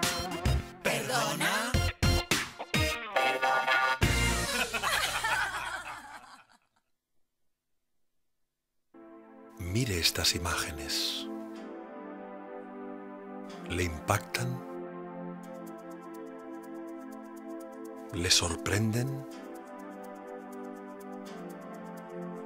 Esto es lo que podemos hacer por su servicio o negocio. Confíe en nosotros. Su éxito a un paso. Low Cost Publicity. Le esperamos.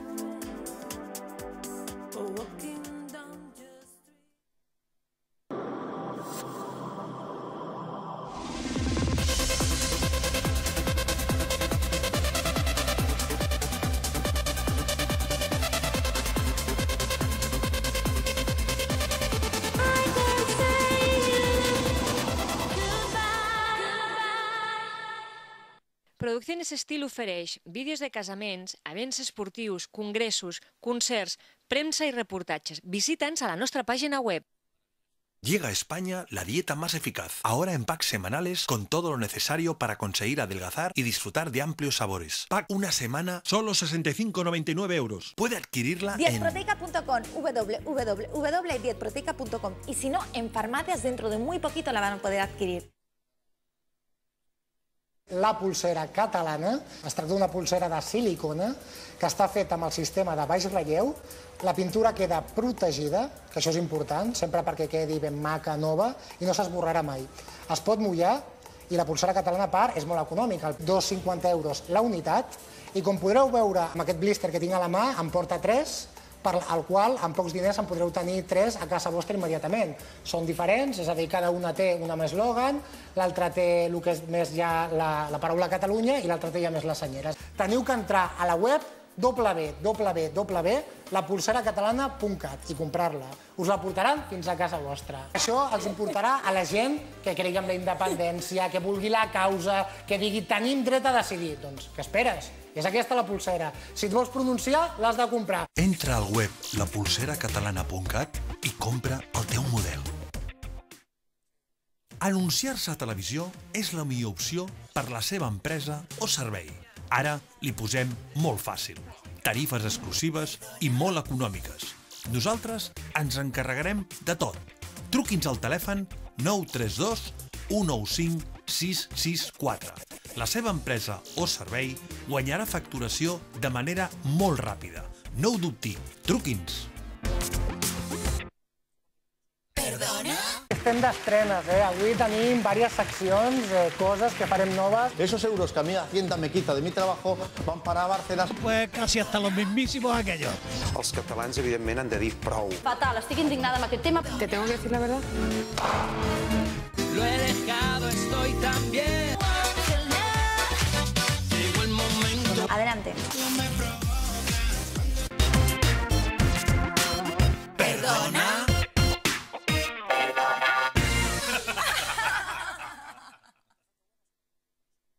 ¿Cantas? ¿Te gustaría grabar tu propio CD? Ahora oferta lanzamiento, canciones de cualquier estilo, temas propios, versiones o a medida. Esta es tu oportunidad.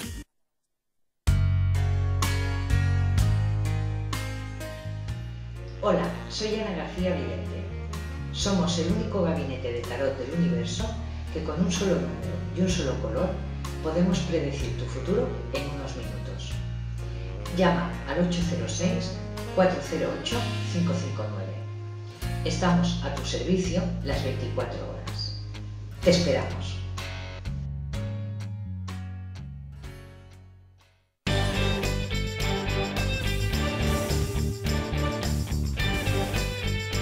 Una bandera, una televisió.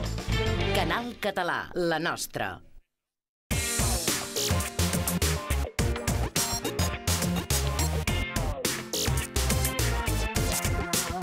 Perdona.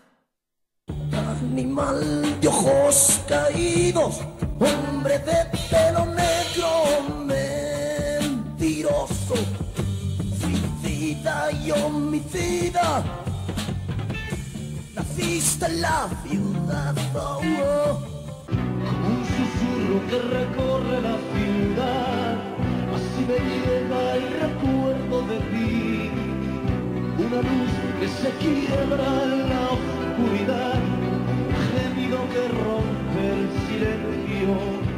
Como al aire te quiero para respirar, sin tus ojos mi cielo no brilla. Litros de alcohol corren por mis venas, mujer, no tengo problemas de amor. Lo que me pasa es que estoy loco por ti. Como en todo, el sentido común y la Constitución y la voluntad mayoritaria de los catalanes no tienen por qué estar enfrentadas. Bueno, pues hoy tenemos a la polivalencia personificada, al hombre de las 1000 caras. Fue jurado en OT, estuvo también en Crónicas Marcianas, actualmente es opinador político, y yo creo que aunque Laporta una vez dijo que no se embauquen, a mí Ramoncín me embaucó, y por lo cual os voy a mostrar que aún tengo un sentimiento Ramoncín. Yo aún sigo siendo Ramoncín hoy. Sí, señor, qué bueno. Creo que todos tenemos Mola, un sigue sentimiento de molando eso, Ramoncín, por lo cual tenemos de preguntar cómo te sientes de estar delante de un fervor seguidor y cómo ves una silla roja que te va a poner en serios aprietos en algún momento que otro. Es un placer y un honor, amigo. Y que hayas tenido el detalle de pintarte eso en el ojo. ¿Tú sabes por qué hice yo eso o no? No, eso sí que Pues porque fui a aquel programa de televisión que has visto que se llamaba 2x2 y presentaba Isabel Tenalla y Mercedes Milán y dirigía Fernando García Tola. Y entonces dije, vas a la tele. Y dije, a la tele, me voy a pintar. En la tele entonces se ponían rombos. Un rombo para 14, 2 para 18. Y decidí pintarme ese rombo en el ojo y luego ya se convirtió en un signo. Pero los rombos acostumbrados a ser para bien pervertidos. O sea, tú veías que realmente eras una persona pervertida. No, yo veía cantar Marica de Terciopelo en la televisión todavía franquista, porque estamos hablando de una televisión que aún no teníamos constitución.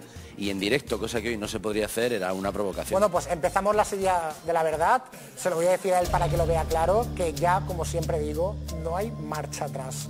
Te criaste en el barrio de Vallecas, Madrid. ¿Hoy en día mantienes algo de ese chico de barrio? Yo, bueno, en realidad soy de Legazpi, ¿eh? A mí me hicieron hijo adoptivo de Vallecas después. Yo soy de Legazpi, que es un barrio exactamente igual de obrero y tal. Mantengo a todos mis amigos, tengo casa ahí, la casa familiar todavía, y no hay semana que no pase por el barrio a ver a los chicos. Desde pequeño es un tópico, pero ¿ya querías ser cantante? Mi madre era cantante y una buenísima cantante. Y había algo ahí que siempre era el niño que cante, ¿no? El niño que cante. Yo me acuerdo que mi viejo se enfadó mucho cuando me veía cantar al principio estas canciones. Me decía, ¿por qué pones así esa voz rota y tal? Con lo bien que tú cantas, con lo bien que tú cantas esas cosas, las coplas y esas cosas, ¿no? Y las canciones de Joselito, de niño, ¿no? Bueno, yo quería hacer algo en la vida, ¿no? ¿Ramoncín cantó Campanera? ¿Por qué será? Sí, claro, es que todas aquellas canciones... Y además, en un momento, todos los niños nos parecíamos. O sea, incluso a Joselito nos llegamos a parecer. Esos niños de cabezones y delgados, ¿no? Y luego algunos crecimos un poco más. Has sido cantante, escritor, tertuliano de programas, jurado de OT. ¿Alguna vez has creído, te lo diré un poco como lo hace Quintero, que vendías el alma al diablo? Yo soy el mismísimo diablo, por lo tanto no tengo que tratar nada más que conmigo, ¿no? Pero yo en mi currículum no pondría jurado de OT, no he sido, soy. Soy cantante, soy escritor, ahora se llama tertuliano, a mí me gusta más opinador, pero bueno, con tertulio, ¿no? Y luego hay otros accidentes que uno va haciendo por la vida, pues vas un día y eres jurado de OT, otro día vas en un sitio y te equivocas en un trabajo, en un libro, en una canción, eso son otra cosa, no tiene nada que ver. ¿Podríamos decir tajantemente que lo de OT fue un accidente? Para mí no, yo la verdad es que me divertí mucho porque además nosotros teníamos un concepto, yo tenía un concepto distinto de aquello y viví las entretelas del asunto, ¿no? Y yo me fui en el programa 9, cuando quedaban todavía los 4 finales, una cosa estaba pactada y a partir de ahí no sé lo que pasa, ¿no? Sé lo que pasa hasta ese sitio, me lo pasé muy bien y además fui cuando OT se hacía en una televisión privada, donde los dineros no eran públicos y donde no se jugaba como se jugó en sobre todo en la primera edición, en una televisión pública que no permitía que otros músicos fuésemos, no había programas musicales y de pronto esa televisión convirtió aquello en una especie de ceremonia de la locura y ya sabemos todos el resultado, ¿no? Mucho juguete roto, el éxito en algunos casos y nos opusimos todo el mundo. En un asunto de televisión privada no había que oponerse. Creo que me lo pones a huevo. La pregunta que sería, ¿OT crees que en Telecinco realmente rompió lo que significaba musicalmente ese programa? Yo creo que Telecinco es una cadena privada y puede hacer lo que le dé la gana. Quiero decir, y ahí uno no tiene nada que criticar. Además, la tele es un electrodoméstico. Es que hay una mitología con la televisión. Tú tienes una tostadora y no haces tostadas todo el rato. Pues esto es un electrodoméstico. Lo ves o no lo ves, lo quitas, lo que no te gusta lo quitas. Ese es uno de los comentarios que siempre me han asombrado más. ¿No? Dice alguien, joder, el otro día te vi en un programa, tío, que es una mierda, no sé para qué vas. Y digo, ¿y tú para qué lo ves, tronco? Porque a mí me han pagado por ir, a ti te pagan por verlo. O sea, aquí hay un concepto que es una cosa un poco En rara, tus ¿no? principios creaste Animadversión, realmente tus letras eran bastante provocativas. ¿Te costó que la gente entendiera la rebeldía, tu rebeldía? Yo creo que era un momento donde cantar Marica de Terciopelo en directo en una televisión que era la única que había, cuando te veían 18 millones de personas, 18 millones y medio de personas. O sea, salías una vez en la tele y te conocía todo el mundo, ¿no? Pues era una forma... primero, parecía fácil, pero luego había que enfrentarse a lo que había después, ¿no? Pues yo he escrito letras en mi último disco, Cuando el diablo canta, hay una que se llama El infierno, que es muchísimo más dura que todas las letras que yo he terminado de escribir a lo largo de mi vida. O sea, yo sigo con ese concepto, creo que la música, se puede hacer música para entretener, el entretenimiento es importante y una parte de la música que hago es de entretenimiento y luego hay una parte de la música donde tú puedes decir cosas que quieres decir si es que te quieres comprometer, ¿no? En 1977 empezaste ya a imprimir el estilo punk, eso hizo que alguien del grupo abandonara, el propio grupo. ¿Crees que acertaste dando ese momento al punk, siendo...? Nosotros hacíamos rock, ¿eh? O sea, lo que pasa es que nosotros, la estética era distinta. O sea, habíamos conseguido que nuestros padres ya no nos dijeran nada por llevar el pelo largo, ni siquiera que nos pararan por la calle la policía, porque te podían parar por la calle por llevar el pelo largo, aunque a la gente le suene, no te digo ya con un pendiente, Sí, era muy significativo. Podían cogerte y llevarte, incluso interrogarte por la ley de vagos y maleantes o la ley de peligrosidad social, por cierto, que ahora pretenden en algunos aspectos devolvernos a... Por un pendiente largo te interrogaban, o sea, yo por llevar cresta esto me metían de la prisión, ¿no? A lo mejor. Así no se, yo era un presidiario. Así no se podía, era imposible ir a la calle y depende en qué momento y dónde, ¿no? Entonces, es decir, lo que pasa es que nosotros la estética llegamos y finalmente lo que hicimos fue cortarnos el pelo. Claro, los padres que ya se habían acostumbrado a vernos con el pelo largo, de pronto nos rapamos, yo me rapé el pelo y me lo pinté de rojo. Y ya mi pobre viejo ya no entendía nada. Ya me decía, ¿te quieres dejar el pelo largo? Y yo le decía, ¿tú te estás oyendo? Con las broncas que hemos tenido por el pelo largo era una actitud. Lo que ocurrió fue que había muchos grupos de rock sinfónico, de música muy prefabricada, y lo que se volvió fue una música de 3 minutos, y de hecho todo el movimiento que hubo grunge después, el grunge, el garaje, que salió de la costa oeste americana, Pearl Jam, Red Hot Chili Peppers, Nirvana y tal, estaba basado fundamentalmente en los sonidos que trajeron gente como los Sex Pistols con aquel single de Dios salva a la reina, que es una cosa extraordinaria, sigue siendo una canción brutal. Una de tus canciones más emblemáticas es la de Litros de alcohol, marca el desenfreno, un poco la autodestrucción. ¿Era algo autobiográfico de tu época cuando la cantabas? Pues mira, yo no soy bebedor, es curioso que yo bebo agua y no fumo ni tabaco, ¿no? Porque no todas las canciones tienen que ver con la personalidad de uno, pero sí es verdad que algún día habría que hacer un estudio serio de la otra parte, de la otra cara de la movida. Se habla mucho de la movida, ¿no? Y la movida, bueno, pues fue una cosa que en principio era un invento porque interesaba a una serie de periodistas musicales y a los medios, pero sí es verdad que ocurrió algo, porque hubo un momento en que los ayuntamientos se volvieron democráticos, era más fácil tocar, se podía tocar en cualquier parte, nos juntamos pintores, escritores, nuevas revistas, tal, y aquello es verdad que fue un movimiento. Pero hay una parte de la movida que es muy oscura, y es la que tuvo que ver con esa creencia de vivir deprisa, morir joven y tener un cadáver bien parecido, ¿no? Sí. Y la lista de jóvenes, muy jóvenes, que se lo creyeron y que se quedaron en el camino es tremenda, ¿eh? De eso hilvanaré el tema por lo que me estás contando. ¿Hubo algún momento que, fuera en el ego, fuera en la fama, hubo un momento que dijiste, Ramón, para o voy a la autodestrucción? No, yo no he estado nunca en ese rollo, jamás. Yo cuando paré en el año 92, después del doble en directo, nosotros acabamos de grabar un doble disco en directo y acaba de vender 400.000 discos dobles de vinilo, ¿eh? O sea, no existían otros vinilos y casetes, ¿no?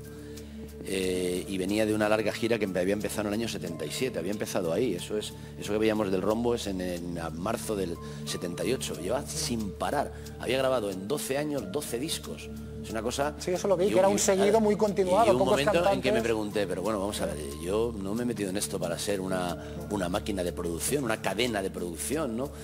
Y entonces recuerdo en un ¿Había concierto, presión de las discográficas? Bueno, tú grabas un disco y te decían, vamos al próximo. Eso es lo que yo... Ahora vamos al próximo. Yo paré un poco y tardé ya 2 años en grabar desde La vida en el filo, donde salió el tema Como un susurro, que fue un éxito tremendo, incluso fuera de España. Tardé un poquito en hacer Fe ciega y tardé 1 año y pico en hacer el doble en directo. Y creo que hubo una frase, cuando yo te había terminado el doble en directo, iba todo como tal, me dijeron, oye, hay que grabar. Y dije, ya es que necesito juntarme con la banda, a ver canciones. No, graba lo que sea, si vamos a vender. Por el tirón era productivo por el ¿cómo tirón. Que graba lo que sea. Otra canción que te habrá marcado mucho, a ver qué cara pones cuando te hable de ella, es El rey del pollo frito. Claro, sí. ¿Te ha gustado ese mote o al final has acabado hasta el gorro? No, había un momento que me podía pegar con alguien por eso. O sea, es que me tocaba las narices, porque yo me cité con un tío de una compañía discográfica en el paseo de la Castellana de Madrid. Sí. Y allí había un idiota en la planta por encima del Canoe, divisando toda la Plaza Castilla y tal, y toda la parte hacia Atocha, que llegó y me pasó una mano así por el hombro y me asomó a la ventana y me dijo, mira, ¿ves esta ciudad? La voy a poner a tus pies. Es que esto es de verdad, no es una película.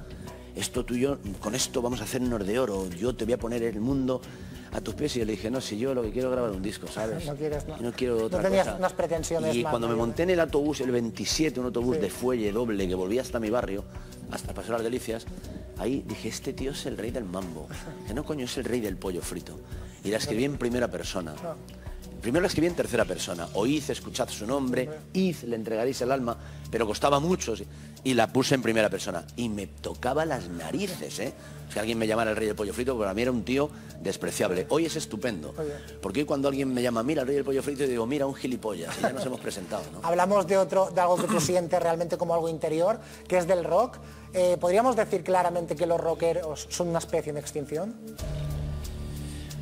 Yo creo que en España el rock está proscrito, ¿eh? Y hay gente haciendo cosas maravillosas y es muy difícil saber que Loquillo hace 3 años hizo un disco que se llamaba El Moral, que es una obra maestra, y es muy difícil saber que Bunbury es un rockero internacional que hace giras por Estados Unidos y que lo hace muy bien.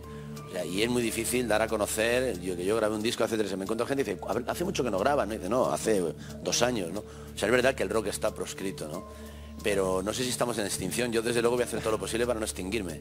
No sé Hablando de lo que es la música, la industria musical, ¿hacia qué dirección crees que va? La industria musical no existe en este país ya. No va a ningún sitio porque no existe. Lo que hace es coger unos modelos que siempre han funcionado, que si los pones en las radiofórmulas y se dejan manejar, pues siempre hay fans de alguien, y hay unos modelos aquí que funcionan muy bien, no voy a dar nombres, pero están en la cabeza de cualquiera, y eso es lo único que hace la industria musical, coger una cosa que ya ven, o sea, es un refresco que vende siempre, ¿no? Voy a usar el refresco, lo que no me arriesgo es a probar esta otra cosa que tiene un sabor más amargo, ¿no? Entonces han abandonado eso, solo utilizan los referentes, lo que tiene que ver con la venta y no con la calidad, pero claro, un tejido industrial no se hace solo vendiendo aquello que vende, pero en literatura igual, en cualquier cosa, películas, grandes películas de cine que la gente no ha ido a ver, son las que han inspirado obras de arte que después se han convertido en cosas que ha visto todo el mundo. Uno necesita una semilla, tienes que alimentarte para conseguir dar lo que quieres crear, ¿no? Y de eso la industria en este momento no lo Una entiende. pregunta con respuesta parca. ¿Beatles o Rollings? Pues depende qué disco. Pero para De uno u otro. tu forma de vida, es decir, significándote con el grupo, ¿tú que el alma es de Beatles o de los Rollings? Una parte de Rolling y una parte del John Lennon de los Beatles. Vale. A mí me gustan los Beatles más duros, más Lennon. Vale, ahora entramos en un tema que quizás es un poco espinoso, pero se ha de hablar también, que es la SGAE. ¿Tuviste un serio conflicto en todo esto? ¿Crees que si tuvieras que resumirlo en pocas palabras sería algo que borrarías de tu vida o estás totalmente aún convencido de lo que hiciste? Creo que si yo hubiera sabido lo que se iba a producir en el momento en que lo hiciera, no lo habría hecho, pero eso es una estupidez. Porque mi manera de pensar cree en los derechos y cree en defender los derechos de los demás. Y además, en este minuto, con todo el sufrimiento, la pesadilla que ha sido eso para mí, en este momento, todas las sentencias en los tribunales, todas las decisiones que toman los gobiernos en el mundo entero, todo lo que están haciendo las emisoras de radio y tal es proteger sus derechos. Es decir, al final todo aquello me ha dado la razón, lo cual es muy triste, porque era incomprensible que alguien que defendiera sus derechos no entendiera que otros defendiéramos los nuestros. Y a mí me interesan los derechos de ese cámara, de esa señora, de aquella señorita que trabaja aquí, igual que los míos. Y yo defenderé sus derechos hoy y mañana. Y luego hay una gente que cree que se puede vivir fuera de eso. Bueno, pues solo hay que decirles que la legalidad es la civilización. Y eso es lo que existe ahora mismo. En el caso concreto de SGAE, te diré que era la 4ª mejor sociedad de autores del mundo y hoy debe estar en la 15 o la 16 y va camino de convertirse en una sociedad del tercer mundo. Y ese es el resultado real, que aquel músico que cobraba 1000 hace 4 años de derechos hoy cobra 100. Si eso es lo que la gente quería, eso es lo que tenemos. Pero desde luego eso no es la legalidad ni la civilización. Hablando de un hecho que quizás desemboca también en estos problemas, hablaríamos de las descargas en Internet. En ello hubo, digamos, un cruce de palabras, por no decir enfrentamiento, con Sabina por su disco Carretera Top y Manta. ¿Qué sucedió en todo aquello? No, no era un disco, fue una gira. Una gira. Él hizo una gira que se llamaba Carretera Top Manta. Top Manta. Yo se lo afeé, no le gustó, nos dijimos las cosas que nos teníamos que decir y luego nos dimos un abrazo y ya está. Estaría ahora solucionado el tema. Yo no tengo ningún conflicto con él, ni él conmigo, le faltaría más. Él expuso su pensamiento, yo el mío, y entraron a debatir de aquello. Entonces los debates no se hacían en el Ateneo. Desaparecían unos a mediodía, en cualquier programa miserable, a decir cosas y a tratar de enfrentar, porque, bueno, siguen buscando siempre esas cosas, pero cada uno dijo lo que tenemos que decir. Ahora entramos en terreno político, como opinador político, y la pregunta va a rajatabla, ¿monárquico o republicano? Yo soy absolutamente republicano. Yo creo que en un mundo en el que para elegir al alcalde de un pueblo de 17 habitantes, un ciudadano se tiene que presentar al escrutinio de esos ciudadanos y son ellos quienes deciden si les va a regir en ese lugar o no, no se puede por sangre y por semen tener a una persona que no sabemos si es más solidaria, mejor, más inteligente, más preparada y menos aún con una cosa que todos sabemos.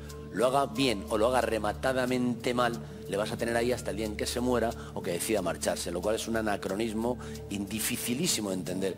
Si en este momento en España, en el Reino de España, hubiera una república española y el rey, o si tuviera que presentar elecciones, no la ganaría. Hablaremos del tema, siempre te has significado por ser una persona de izquierda, sobre todo en la transición española. ¿Sigues creyendo aún en la izquierda política? Bueno, hay una izquierda, yo veo gente, en un programa que hacemos en esta casa y fuera también, me encuentro con esa disyuntiva siempre. Es decir, digo, este es de izquierda, digo, yo también, pero hay algo en lo que no encajamos, ¿no? Vamos a ver, ser de izquierdas es ser solidario, creer en el reparto equitativo de la riqueza, en la justicia de ser justos. O sea, eso es una cosa tan simple que posiblemente todos los que estamos aquí diríamos, pues es verdad, yo pienso lo mismo, pero ahí está la clave. ¿Y vas a trabajar por ello? ¿Piensas lo mismo y vas a salir a la calle a trabajar por ello? ¿Te vas a poner delante de entonces los grises y ahora los azules o los que sea para decir, oiga, yo no quiero que echen a esta persona de su casa, un señor de un banco, porque ha hecho las cosas mal? Eso es ser de izquierdas. Y posiblemente alguien de derechas tendrá ese mismo pensamiento. Es decir, lo que no se puede es juzgar las derechas y las izquierdas de los extremos. O sea, ser de izquierda no es ir encapuchado rompiendo escaparates. Exacto, y ser de ultraderecha, y ser de derechas no es ser un fascista que va por ahí apaleando mendigos. Es decir, hay un territorio que se mueve. Hablando en esa línea de lo que nos cuentas, ¿sigues siendo amigo de Felipe González? Yo seré amigo de Felipe González hasta el día que uno de los dos... La pregunta sería, mejor dicho, ¿qué queda de la bodeguilla de la Moncloa? No tengo ni idea, no sé si Aznar o luego José Luis Rodríguez Zapatero o ahora Rajoy visitan ese lugar de la Moncloa.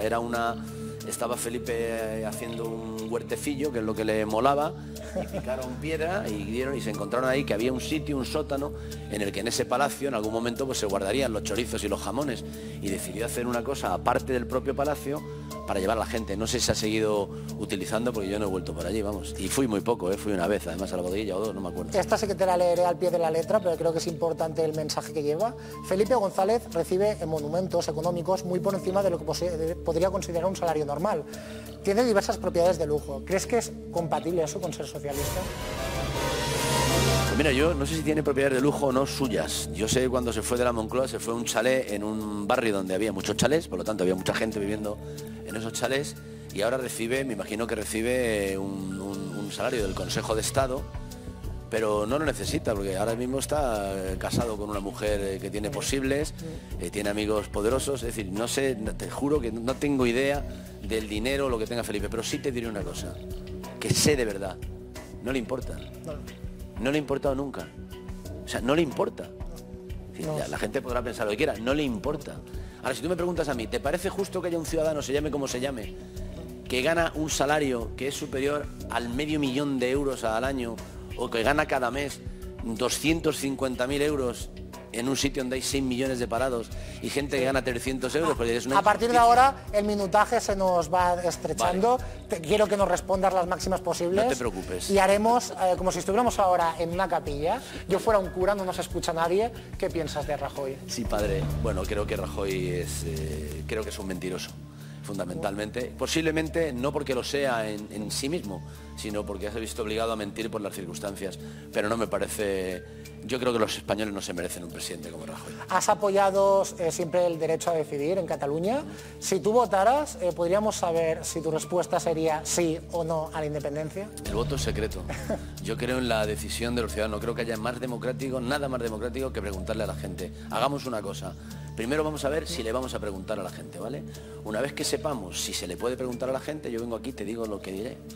porque el sí y el no... A colación de ello, que se ha de igual. preguntar a la gente, ¿el referéndum se va a hacer en España o en Cataluña? Pues no lo sé, pero a mí me gustaría elegir a la presidenta alemana también, ¿no? Claro, es la que me influye en la vida. Y cuando elijo a un presidente, o voto para un presidente, me gustaría elegir al ministro de Cultura, y no le puedo elegir. Eso yo creo que sería ironía, en cierta forma, lo que me estás diciendo, para que fuera en Cataluña, obviamente, ¿no? No lo sé, quiero decir... Si sería una ironía, yo la capto. Que le importa un señor de Peñaranda de Bracamonte Eso. lo que pase en... Perfecto. A este respecto, fuiste criticado por tu asistencia en el Camp Nou para ver el concierto sobre el derecho a decidir. ¿Tú cómo lo viviste todo ello, las críticas que se vertieron hacia ti? Pues yo esperaba que sucediera algo parecido, ¿no? Era una cosa inevitable, a algunos no les iba a gustar. Pero la verdad es que me dio mucha pena, porque yo hice un parlamento primero en catalán, después dije lo que siento, ¿no? Que no hay libertad individual para el ciudadano si no se respeta y se agrede la libertad del pueblo al que pertenece. Lo digo, lo repito y lo diré 40.000 veces. Me molestó mucho y cuando yo dije Visca Cataluña, que son los anhelos de algunos, y dije, y una España republicana, que son mis anhelos, a algunos de allí no les gustara. Demostraron que tenían muy poco carácter y muy poco sentido del concierto para la libertad. Me molestó tanto como los fachorros diciendo otras cosas. Otro movimiento importante hoy en día, tú personalmente, humanamente, ¿te sientes cercano al movimiento de los indignados?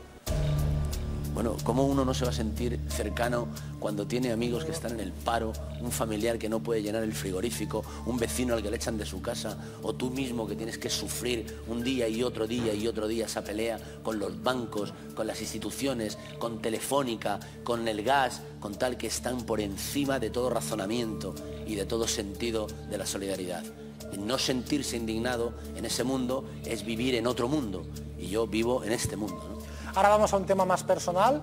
¿Podríamos decir que futbolísticamente Ramoncín del Real Madrid hasta el fin? Yo soy madridista porque fui allí de crío la primera vez y mi padre me dio una moneda de 100 pesetas así que costaba hacerse socio del Madrid, y me gustaba mucho ir a la piscina que había en el campo y en fin, era otra cosa. Llegas al campo y entrabas, el campo estaba abierto.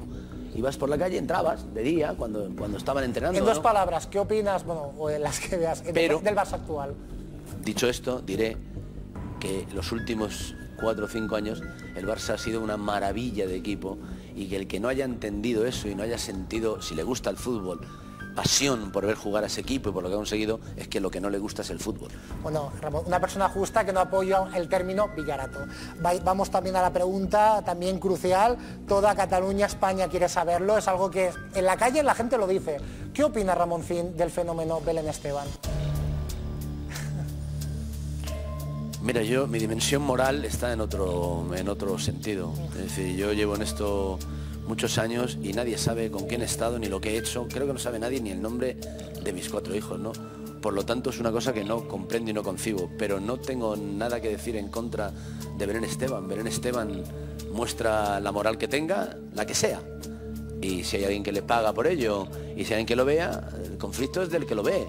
Si yo no perderé un tiempo de mi vida en saber con quién se acuesta alguien o con quién deja de acostarse. El problema es el que se sienta voluntariamente, le da un botón y se pone a observar esa cosa que a mí me parece una cosa marciana. Por lo tanto, ella es lo que es. Ahora, ¿qué dice eso de la cultura de un país? Bien poco. Diciendo el término marciano, ¿añoras Crónicas Marcianas? Era un programa maravilloso. Era un programa fabuloso. Y además venía casi unido después a moros y cristianos. Un momento en que ya se juntaron los dos programas y muchas de la gente que hacíamos Crónicas Marcianas, yo lo hacía los jueves y el sábado hacíamos moros y cristianos. Los dos programas eran programas maravillosos que nunca entenderé por qué la gente cambia las fórmulas de cosas que funcionan. Lo que pasa es que yo tuve un encontronazo en Crónicas con lo que empezó a pasar. Hubo un momento en que esa cadena programó Gran Hermano, a nuestra amiga y bellísima Sonia por aquí, y a mí yo perdí el interés en el debate. Teníamos un debate abierto político, un debate abierto serio, por decirlo de alguna manera, y de pronto se abrieron a un debate distinto, ¿no? A por qué, quién se acuesta con quién, qué hace con aquel, con qué. Sí. Y aquello de forma concisa, hablando de dos presentadores de la época y uno aún en activo, ¿de quién eres más, de Sardá o Buenafuente? A mí me gustan los dos. Sardá es mi amigo, Sardá es mi hermano, Sardá es una persona a la que te estoy eternamente agradecido y es mi amigo del corazón. Y a Buenafuente, que no le conozco en persona, salvo porque he ido a algún programa suyo, me parece un comunicador extraordinario. hablando de Sonia, que has hablado de ella, te voy a intentar hacer que hagas memoria, a ver si tienes realmente, la refrescas. La conociste en TNT, ¿te acuerdas cómo la conociste? ¿Cómo Sí, fue el momento? no puedo contarlo aquí, es de día. No, Es que en TNT había un suelo que era de espejo. Cuéntanos qué pasó, porque aquí somos gamberros. No te lo cuento, pero te digo que sigo soñando con ese suelo y con Sonia encima. Bueno, yo podría ser políticamente incorrecto y contarlo, pero desde el suelo que vemos la belleza de las personas, ¿no? Efectivamente. Si te pregunto tu edad, ¿qué me respondes? Yo cumplo el día 25 de noviembre, o sea, el lunes, según estamos grabando el programa hoy, o haciendo el programa hoy, el lunes día 25 cumplo 58 años. Soy un clásico de mediados del siglo pasado. Bueno, pues tendrías que decir, ahora se lo decimos a todos nuestros invitados, de forma con énfasis o como tú veas, perdona cámara. Perdón. No, enfático, perdona. De forma. ¿Perdona? Perdona. Bueno, pues que entre Sonia, hacemos que entre aquí. Ella sabe, ella lo sabe. Yo lo sé. Muchísimas gracias para mí. Quiero agradecerte públicamente que estés aquí.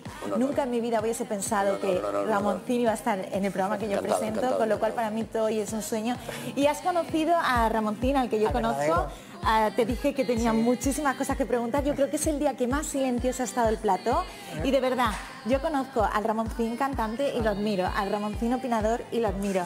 Pero a Ramón persona lo admiro más porque gracias a él prácticamente estoy aquí, porque me hizo cambiar mi rumbo un poco en la tele, me dio muy buenos consejos, es la persona que mejor me ha aconsejado. No sabes cuánto me alegro además. Y me dijo, apártate de las cosas, de esas cosas, apártate del otro. Y yo creo que bueno, le hice caso y voy por buen camino. Tienes talento suficiente para hacer esto, Sonia, te lo dije entonces y te lo digo ahora, enhorabuena. Muchísimas gracias, cuídate mucho. Y el día 13 de diciembre, por favor, todos en Sala Luz de Gas. Te vemos aquí antes cantando, antes venimos por aquí, nos organizamos. Vale, escucha a mi invitada de hoy, ahora ¿vale? pasamos a Sonia, que tiene ahora que hablar de la actuación musical. Damos la despedida a Ramón, que se quede como opinador también de la actuación musical. Para ello está. Y pasaremos ahora a una persona que tiene mensaje en su canción y mucha poesía también. Pasamos a Sonia Arenas en la actuación musical.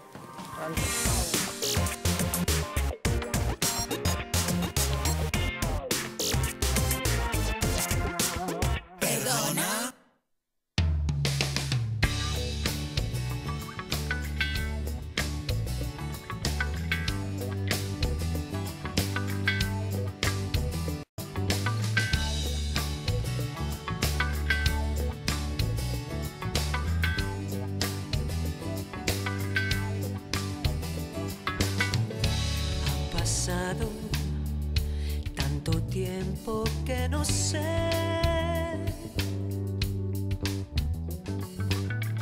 si aún espera la promesa que dejé.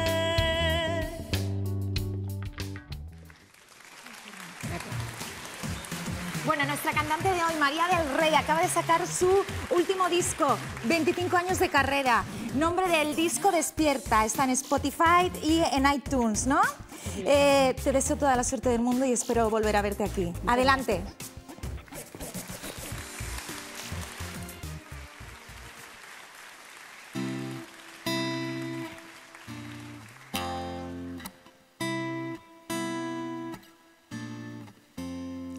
Siento que empiezo a caer con la mirada perdida en el cielo sin saber cuándo me detendré.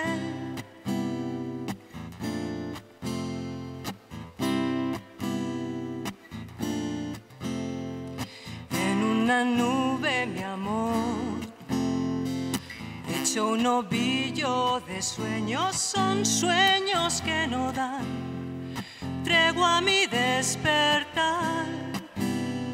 Un pie sigue a otro pie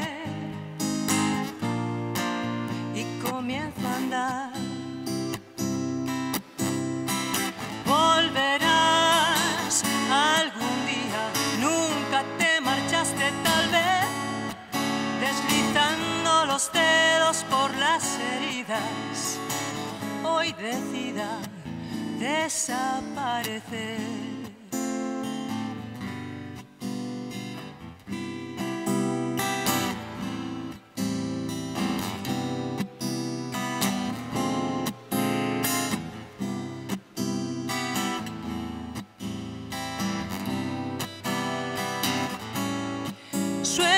sueños que no dan tregua a mi despertar. Un pie sigue a otro pie y comienzo a andar. Volverás algún día, nunca te marchaste tal vez, deslizando los dedos por las heridas. Ya no va a doler, me lo dicen tus ojos que no me miran, me lo dice todo tu ser, como un viento enjaulado sin melodía, solo ansía desaparecer. En una nube, mi amor, hecho un ovillo de sueños, son sueños que se van enredando en mi soledad.